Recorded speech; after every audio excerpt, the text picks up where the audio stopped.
And we're back. Hello, parents. This is the Hume2 Parent Preview for February 22nd to the 26th, 2016.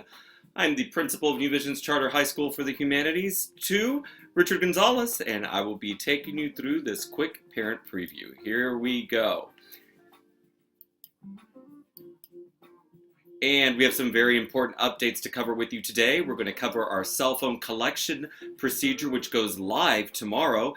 You've been informed that we are changing this procedure via mail and other announcements. We go live tomorrow, and I'm going to cover the procedure with you. We also have an FSA meeting and a FAFSA night for senior families this Wednesday, and also want to give you an update on our attendance and lateness tracker. So, here's the new procedure for our cell phone collection. I'm going to give you a who, how, when, what, where for this procedure. And the who is for all Hume2 scholars. Of course, we are talking about turning in cell phones before scanning for school. And when this is going to happen. It happens from 8:15 to 9:30 a.m. That is the window that scholars can turn in their cell phones to either Mr. Ramos or Mr. Vargas or Ms. Crespo. They do this before they go through the scanners. Now, be advised that after 9:30 a.m., scholars will have to make other arrangements with their cell phones, meaning you cannot go through the scanner with your cell phone. School safety will stop the scholars. And where we're doing this. This is going to happen where the scholars enter the school through the auditorium, but on the opposite side of the parking lot. This is the entrance to the auditorium that faces Wales Avenue. And right there, Mr. Ramos, Mr. Vargas, or Ms. Crespo will be outside during the drop-off times of 8:15 to 9:30 for the scholars to drop off their phone. And why we are doing this? Well, parents, as I have said before in my parent previews, as I've said to the scholars and I've reiterated in numerous times to them and also explained to you, after 1.5 trimesters, we noticed that the scholars could not focus with their cell phones distracting them. And it was unfortunate the scholars were texting each other, making Facebook updates, and yes, even parents calling their scholars during the school day.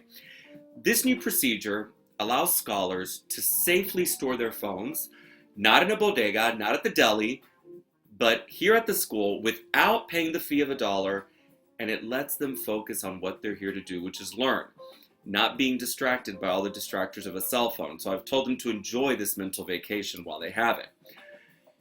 And how we do this. So what the scholars do is they arrive at the drop-off times. Remember, 8:15 to 9:30. Each scholar has an envelope already pre-printed with their name on it, and it's organized by their dismissal time. For those of you who don't know, we have 3 different dismissal times at Hume2. These envelopes are collected in the morning from 8:15 to 9:30, and they are secured in boxes by the drop-off time. So after the scholar puts their cell phone in the envelope, they go through scanning and go up to their first period and continue with their regular day. Now at dismissal, which the dismissal times are 2:45, 3:45, and 4:30. All 9th graders are dismissed at 4:30. No 9th grader leaves before 4:30. If your 9th graders come home before 4:30 and we haven't sent home a letter or a robocall, you need to talk with your scholar. 3:45 is a dismissal time for many 10th and 11th graders, and 2:45 is pretty much exclusively seniors and a handful of 11th graders. If you have a senior, a 12th grader, they get their phone back during 6th period lunch by either Mr. Bediaco or Mr. Bailey. SLS, that means all 9th graders are in this class. They get it by their SLS leader, their teacher. I am one of those teachers. They will get those before they leave at 4:30. Outdoor Ed, which is a handful of junior and sophomore students, their teachers, Ms. Crespo or Ms. Asaby, will return those phones to them.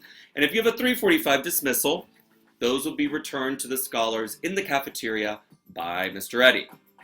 They must have their IDs to pick up their phones. And an announcement for our senior families. We have a FAFSA night for senior families, and they're going to have a cooking competition. Seniors will be cooking and competing against each other with Harvest Home at one of our partners in the community. This is going to be February 24th, 2016. So the fun starts at 5 p.m. with our FSA meeting, and then we are meeting with senior families for their FAFSA, which is their financial aid form. Very important for those seniors going to college, for their families to complete these together with the aid of our college counselors and some experts. And I want to give you an update on our lateness. Unfortunately, we seem to have hit a slip. As you can see, the days highlighted in yellow.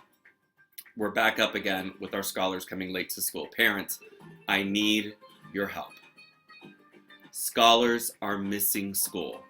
They are coming to school late, very late, and it seems to not bother them that much. Now, they are children, we know that, and they do not understand the important, valuable time that they're missing, and that sometimes the first period class that they are missing is the same class that they're going to have a Regents examination on in June, or it was a prep to help them in January. This time is valuable, and parents, I need your help getting our scholars to school on time. If you're a hardworking parent like all of you, and you leave before your scholar, and you're not sure of what time they're getting to school, call us. We can tell you to the minute the time that they arrived. We have a scan station with their card. It records right when they come in.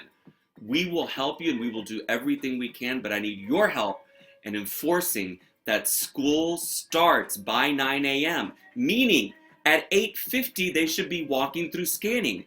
9 a.m., they are seated in a classroom. Please help me with this endeavor. It is the only way we are going to get our scholars to be successful. Thank you. And my parting thought. How do uniforms and attendance affect my students' academic performance? Our focus for next week with some very important updates and a contest on how to rock the Hume 2 uniform. And finally, we're in this together. Thank you. And together, we are better. I'll see you next week for the next Parent Preview. I'm Principal Gonzalez, signing off.